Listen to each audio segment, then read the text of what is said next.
बोल भक्तवत्सल भगवान की जय। भक्त श्री रैदास जी की कथा। भक्त श्री रैदास जी की जय हो। सदाचार श्रुति शास्त्र वचन अविरुद्ध उचार्यो, निर्खिर विब्रन्न परमहंसनी उर्धार्यो। भगवत कृपा प्रसाद परम गति इहि तन पाई, राज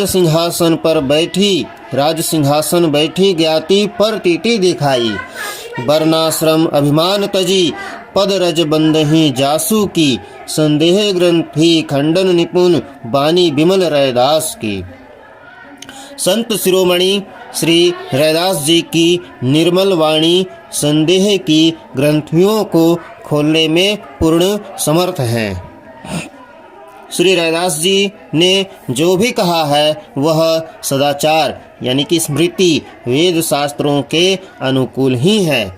उन्होंने नीर क्षीर अर्थात सत और असत का विवरण करने वाला परमहंसों का भाव अपने हृदय में धारण किया तथा सार असार का निर्णय करने वाली उनकी वाणी को परमहंसों ने अपने हृदय में धारण किया।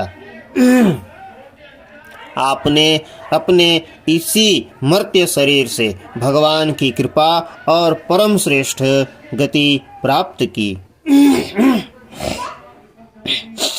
राज सिंहासन पर बैठकर अपने शरीर में सोने का यज्ञोपवीत दिखाकर अपने पूर्व जन्म की ब्राह्मण जाति का विश्वास लोगों को दिलाया। महान पुरुषों ने अपने ऊंचे वर्ण एवं आश्रम के अभिमान को छोड़कर जिनकी चरण धूलि की वंदना की, उन श्री रैदास जी की वाणी शंकाओं को खंडन करने में अति ही चतुर है। संत श्री रैदास जी का संक्षेप में परिचय इस प्रकार है। पहला है क श्री रैदास जी की जन्म की कथा। आचार्य श्री स्वामी रामानंद जी का एक ब्रह्मचारी शिष्य था। वह नित्य आटे की चुटकी ब्राह्मणों के यहाँ से मांगकर लाता था। उसी से ठाकुर जी का भोग लगाता था और साधु सेवा होती थी। मार्ग में एक बनिए की दुकान थी। वह बनिया प्रायः नित्य ही ब्रह्मचारी जी से कहता था कि आप मेरा सीधा सामान भी स्वीकार करो। इस प्रकार उसने 10-20 बार कहा, परंतु नियम के विरुद्ध उस बनिए से सामान लेना ब्रह्मचारी जी ने स्वीकार नहीं किया। एक दिन बड़े जोर की वर्षा हो रही थी। चुटकी मांगकर लाना संभव नहीं था, अतः उस बनिए से ब्रह्मचारी जी ने जो भी आवश्यक था सीधा सामान ले लिया। जब श्री आचार्य ने ठाकुर जी को भोग लगाया तो उस दिन प्रभु भोग आरोगते हुए ध्यान में नहीं आए। आरोगते हुए ध्यान में नहीं आए। तब उन्होंने ब्रह्मचारी से पूछा, कहो आज भिक्षा कहाँ कहाँ से लाए हो? उसने उत्तर दिया, एक बनिए से। श्री स्वामी जी ने कहा, जाओ पता लगाओ। पूछने से मालूम पड़ा कि बनिए ने किसी निम्न वर्ण की प्रेरणा से अन्न दिया है। वस्तुतः काशी में रघु नामक एक चर्मकार था।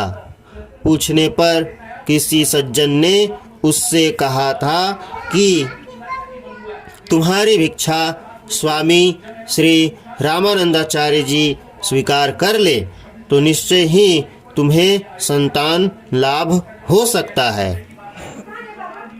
अतः विश्वास पूर्वक पुत्र की कामना से उसने ही बनिया के माध्यम से स्वामी जी के पास तक भिक्षा पहुंचाई थी।